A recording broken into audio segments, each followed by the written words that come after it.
Hello friends, કેમ છો બધા? આઈ હોપ તમારા ઘરમાં બધા મજામાં હશે. હું બી મજામાં છું અને તમારા ફેમિલી મેમ્બર્સમાં બી હમણાં જે ગણપતિનો તહેવાર ગયો એનું સેલિબ્રેશન કર્યું હશે. તો તમારા ઘરમાં બી દાદાનું એક શું કહેવાય આશીર્વાદ રહે અને તમારા ફેમિલી મેમ્બર્સમાં બધા હેલ્ધી રહે. હવે જ્યારે આપણે લાસ્ટ વિડીયો અપલોડ કરેલો એમાં જણાવેલું કે લાઈફના જે મારા પ્રોબ્લેમ્સ છે જેના માટે મેં પર્ટિક્યુલર હું આ વસ્તુ કરી રહ્યો છું. તો આઈ થિંક એ વાતને ઘણો ટાઈમ થઈ ગયો અપલોડ કરે, પણ થોડો ટાઈમને એડજસ્ટ કરીને લાઈફના થોડા પ્રોબ્લેમ્સને સોર્ટ આઉટ કરતાં હવે અહીંયા સુધી પહોંચ્યા છીએ. જે પહેલાં કશું જ નહોતા કરતા એના કરતાં એટલીસ્ટ કશું કરવાનો પ્લાન કર્યો છે અને હવે અમે કરીએ બી છીએ. તો વસ્તુ એવી છે કે હવે મારા અઠવાડિયામાં 2 કે 3 નાના મોટા વ્લોગ્સ આવશે જે મારા પર્સનલ લાઈફના રિલેટેડ હશે અને એઝ વેલ એઝ સાથે અમે લોકો જે અમારી રૂટિન દિનચર્યા છે, જ્યાં અમારું તમને લાઈફમાં જે પ્રોબ્લેમ્સ છે તો પણ અમે લડી રહ્યા છીએ, તો પણ અમે કરી રહ્યા છીએ, એ બધી વસ્તુઓના બી વ્લોગ્સ આવશે. તો હું આને વ્લોગનું નામ નહીં આપું, હું મારો પર્ટિક્યુલર લાઈફ ઇવેન્ટનો વિડીયો છે આ, અને જે વ્લોગનો વિડીયો હશે એમાં નાના મોટા વિડીયોઝના વ્લોગના નામ આપેલા હશે તમને. તો વસ્તુ એવી હતી કે 2010માં મારા બર્થડેના દિવસે મારો એક્સિડન્ટ થયો અને એ એક્સિડન્ટમાં મારા જે હેડ ઇન્જરી હતી, હેડ ઇન્જરી એટલે કે અહીંયા બધે વાગેલું હતું. બર્થડેનો મારો પ્લાનિંગ હતો કે ભાઈ મારે મારા ફ્રેન્ડ્સ હતા, જે હું સોની એરિક્સન મોબાઈલ કંપનીમાં કામ કરતો હતો, તો એ કંપનીમાં મારા ફ્રેન્ડ્સને ફેમિલી મેમ્બર્સ હતા, જે લોકો આજે બી મારા ફ્રેન્ડ્સ છે અને આ વિડીયો જોશે તો કદાચ એ લોકોને બધી જૂની યાદો તાજા થઈ જશે.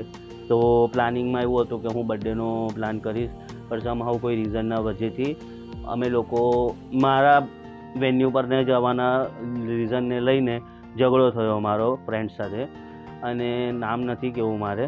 આઈ થિંક એનું નામ કહીને હવે મને કંઈ આગળ નથી કરવું, કેમ કે હવે હું મારી લાઈફમાં બહુ મૂવ ઓન કરી ગયો છું. પ્રોબ્લેમ્સ બી ઘણા બધા છે. હવે મને ફરીથી રીક્રિએટ નથી કરવી બધી વસ્તુઓ. જ્યારે હશે એનું નસીબનું હશે, નસીબનું થશે. તો વસ્તુ એવી છે કે હોટલમાં જવાની ના થઈ, હું ગુસ્સામાં નીકળી ગયો. હવે ગુસ્સામાં નીકળ્યો તો ખરો, પણ વસ્તુ એવી થઈ કે હું જવાનો હતો કંઈક બીજે અને મારું એક્સિડન્ટનું સ્ટેશન થયું બીજું. એટલે હું આઈ થિંક મારા હિસાબ પ્રમાણે મને એવું હતું કે હું મારા ઘરે જઉં છું, પણ હું મારા ઘરે નહીં જઈને હું મારા કાલાઘોડાવાળા રસ્તેથી ગયો અને પછી ત્યાં કાલાઘોડા સર્કલ પર મારું એક્સિડન્ટ થયું. ઓલ્ટો કારના પાછળના કાચમાં હું ઘૂસી ગયો અને ત્યાં મારું એક્સિડન્ટ થયું અને જે મારા ફ્રેન્ડ્સ હતા એ લોકોએ મને કોલ પર ફોલોઅપ લેતા હતા, તો એ લોકોને લાગ્યું કે હવે દીપેશને આપણે ફોન કરવો જોઈએ કે ચલો જે થયું એ ભૂલી જાઓ, આપણે નવેસરથી આપણે આજે જમવાનો દિવસ છે ને તારો દિવસ બગાડતા નથી. એવી રીતે મને ફોન કર્યો. તો ત્યાં કોઈકે સમાચાર આપે કે આ ભાઈનું એક્સિડન્ટ થયું છે અને તમે અહીંયા જલ્દી આવો, બરાબર છે. તો વસ્તુ એવી થઈ કે મારા ફ્રેન્ડ્સ લોકોએ તો એક્સિડન્ટ જોયું મારું, અને ત્યાં હું બેભાન અવસ્થામાં હતો. તો એ લોકોએ મારા ફાધર જો કનેક્ટ કર્યો, મારા ફાધરને બોલાવ્યું. યુ નો વોટ સમથિંગ આ બધી વસ્તુઓ હું 15 વર્ષ પુરાની, 14 વર્ષ પુરાની કહી રહ્યો છું, અને આ બધી વસ્તુઓ મારા માઇન્ડમાં રીક્રિએટ થઈ રહી છે. પણ કેવું છે ખબર છે ને, આ જિંદગીભરનો એક મારો એવો દર્દ છે ને કે જે મારી સાથે મારા મર્યા સુધી રહેશે અને મારા મર્યા પછી મારા ઘરવાળા સાથે રહેશે. કે એક 26 વર્ષનો છોકરો જેની જિંદગીમાં એને લાઈફમાં કંઈક કરવું હતું અને લાઈફમાં એના માટે કંઈક એમ્બિશન્સ નક્કી કરેલા હતા, એ એમ્બિશન્સ નક્કી કરવા માટેની એ ફોલોઅપની લાઈફમાં આગળ વધ્યો બી હતો, પણ આ એક્સિડન્ટના લીધે ઘણી બધી વસ્તુઓ બદલાઈ ગઈ. આગળ તમને એનું જાણવા મળશે, બટ શું બદલાયું, કેવી રીતે બદલાયું, શું પ્રોબ્લેમ્સ આવ્યા, બધી જ વસ્તુઓ થશે. તો આપણે એ વસ્તુ પર પાછા આવીએ કે મારો એક્સિડન્ટ થયો, મારા ફાધરને બોલાવવામાં આવ્યા અને પછી મારા ફાધર આવ્યા. તો મારા ફાધરના એક ફ્રેન્ડ હતા, એમને એકચ્યુઅલીમાં મારું જે એક્સિડન્ટ થયું હતું ને એ ડૉક્ટરની ગાડી હતી અને એ પોતે કદાચ ટ્રેની ડૉક્ટર હતો, જે આઈ થિંક પાલનપુરનો હતો કે કદાચ કહી શકું તો પેલું મહેસાણા કે ને મહેસાણાનો હતો. તે એના વાઈફ સાથે અહીંયા આવ્યો હતો ટ્રેનિંગમાં. તો એ વસ્તુને લઈને એને મને એડમિટ કર્યો. બાજુમાં જ એસએસજી હોસ્પિટલ હતી, કેમ કે કાલાઘોડા સર્કલ પર મારું એક્સિડન્ટ થયું એટલે એસએસજીમાં પહેલાં તો પ્રાયોરિટી એ જ આપે કે એમ્બ્યુલન્સવાળા 108વાળા, તો મને ત્યાં લઈ ગયા. હવે મારા ફાધર આવ્યા અને એના પછીની વાતો હવે આપણે નેક્સ્ટ પાર્ટમાં કરશું કે શું થયું આગળ. તો શું છે કે તમને બોરિંગ ના થાય, દિવસમાં 5-7 મિનિટ 10 મિનિટ ડીપીએસ માટે કાઢવી હોય તો તમે કાઢી શકશો. તો મારા ફાધર આવ્યા અને પછી શું શું સિચ્યુએશન્સ થઈ એ બધી જ વસ્તુ હું તમને કહીશ. પણ એક જ વસ્તુ હું તમને આજે પહેલાં જ વસ્તુમાં કહું છું કે જો તમે તમારા લાઈફમાં સેફ રહેવા માંગતા હોય તો તમે તમારી જિંદગીમાંથી બાઇક નામની વસ્તુનો શબ્દ કાઢી નાખો. એક એક્સિડન્ટ કદાચ કોઈનો હાથ તોડતો હશે, કદાચ કોઈનું માથું તોડતું હશે, કોઈનો પગ તોડતો હશે, કદાચ એ 6 મહિના પછી રિવાઈવ થઈને નીકળી જશે. પણ જો એક્સિડન્ટ કોઈના માટે આખી જિંદગીભરનું દુઃખ બની જાય ને, એ વસ્તુ તમે ના કરો. એના માટે મારી તમને એક જ સલાહ છે કે તમે બાઇકને પ્રિફર ના કરો. કદાચ તમારી પાસે ગાડીના પૈસા નથી તો તમે રિક્ષામાં જાઓ.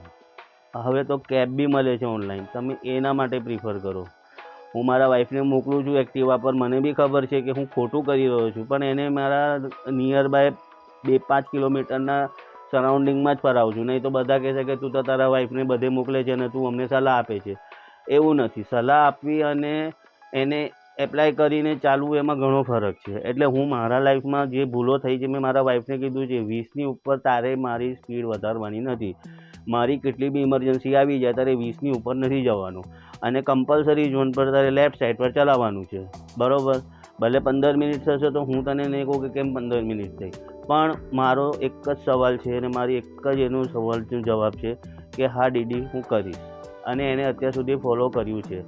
એને એની લાઈફમાં સાયકલ બહુ જ ફાસ્ટ ચલાવી છે અને એ ફાસ્ટર હતી, પણ એને મને કીધું કે ના તું એ મને કીધું છે તો હું મારી લાઈફમાં આ વસ્તુને ફોલો કરીશ. તો લાઈફમાં જો તમને આગળ વધવું હોય ને સાહેબ, ભલે 1,00,000-2 લાખ ખર્ચો કરીને ગાડી લોન પર લઈને ગાડી લો, પણ ક્યારે 2 વ્હીલર ના અપનાવો, કેમ કે એનાથી લોકોની જિંદગી બરબાદ થઈ રહી છે. આજના દિવસમાં કદાચ હજારો એક્સિડન્ટો થયા હશે, એમાંથી 70% એક્સિડન્ટ ખાલી બાઇકના લીધે થયા હશે. એમાંથી કદાચ 50% લોકો જીવ્યા હશે અને 50% લોકો મરી પણ ગયા હશે. પણ જે મરી ગયા છે એ લોકોના ઘરમાં હવે વ્યક્તિ પાછું આવવાનું નથી. કદાચ મારા ફાધરની હિંમતને લઈને હું આજે જીવું છું. 15 વર્ષ કેવી રીતે કાઢ્યા મારું મન જાણે છે. પણ જો કદાચ કોઈની ફેમિલી એટલી કેપેબલ નહીં હોય તો એને તો એનો છોકરો ખોવો જ પડશે. છોકરો હશે, છોકરી હશે કે એના ઘરનો દીવો હશે, એને ખોવો જ પડશે. તો એક એક્સિડન્ટ લોકોની કેવી જિંદગી બરબાદ કરી શકે છે ને, એ આ બધી વસ્તુઓ તમને હવે મારા લાઈફનું તમને જાણવા મળશે. હું આજની વસ્તુ તમારા સાથે અહીંયા એડ કરું છું. તમે મારા સાથે જોડાયેલા રહેજો, મારા વિડીયોઝ જોજો, લાઈક કમેન્ટ શેર કરજો અને અમે લોકો શોર્ટ્સમાં બી તમને એન્ટરટેન કરતા રહીશું. મારી લાઈફમાં હવે આ જ વસ્તુ છે કે જે હું કરવા માગું છું અને હું એન્ટરટેનથી પાછાની ફેમિલીને અને મારા ફ્રેન્ડ સર્કલને બતાવવા માગું છું કે મેં આટલી તકલીફમાં બી જીવીને હું મારા પ્રોબ્લેમ્સને સોલ્વ કરીને જીવું છું. ઠીક છે. જે લોકોએ મને મદદ કરી છે, ફાઇનાન્શિયલી મદદ કરી છે, કે જે લોકોએ મારા માટે હેલ્પફુલ થયા છે, એમને મારો ઘણો થેન્ક યુ છે. બટ કેવું છે કે મને લાઈફમાં મારા ફેમિલી માટે કંઈક મેમરી મૂકીને જવી છે, એટલે હું આ વસ્તુ કહી રહ્યો છું અને કરી રહ્યો છું. કેમ કે મારો છોકરો કદાચ 20 વર્ષ 25 વર્ષનો થશે તો એના પાસે કંઈક મેમરી એવી હોવી જોઈએ જો કદાચ હું હયાત ના હોઉં તો, કે ના મારા ફાધરનું શું રોલ હતો એમની લાઈફમાં, એ કેવી રીતે ફાઇટર તરીકે લડ્યા, એમને લાઈફમાં શું શું એચીવ કર્યું, એમને લાઈફમાં શું શું સ્ટ્રગલનો સામનો કર્યો, એનાથી મને શું શીખવું જોઈએ, એ બધી વસ્તુઓ એણે કરી છે, એને જાણવી જોઈએ. એટલે હું આ બધી વસ્તુઓ સોશિયલ મીડિયા પર મૂકું છું, પ્લસ મારા પર્સનલ રેકોર્ડમાં બી રહેશે. તો શું છે કે આજે ભવિષ્યમાં કદાચ હું રહું ના રહું, એના પાસે મારી મેમરી રહેશે. કેમ કે કદાચ મારા મધર ગયા તો મારા મધરની મારા પાસે ખાલી 2 વિડીયો હતી. અને આપણે એવી જનરેશન છીએ ને કે જેનું મમ્મીનું અકાઉન્ટ જ નથી ઇન્સ્ટા ને સોશિયલ મીડિયા પર, ફેસબુક પર. અને હમણાંની જનરેશનની જેવી તમારા છોકરાની એની પહેલી મમ્મી છે કે જેનું એકાઉન્ટ છે ફેસબુક અને ઇન્સ્ટા પર. એટલે આપણે બંને જનરેશનમાં લડી રહ્યા છે. તો આજનો વિડીયો હું એન્ડ કરું છું. આવતા વિડીયોમાંથી આપણે મારા ફાધર આવ્યા દવાખાને ત્યારથી વસ્તુ આપણે આગળ કન્ટિન્યુ કરશું સાહેબ, બરાબર છે. તો તમે મારા સાથે જોડાયેલા રહેજો, લાઈક સબસ્ક્રાઈબ કરતા રહેજો. Thank you.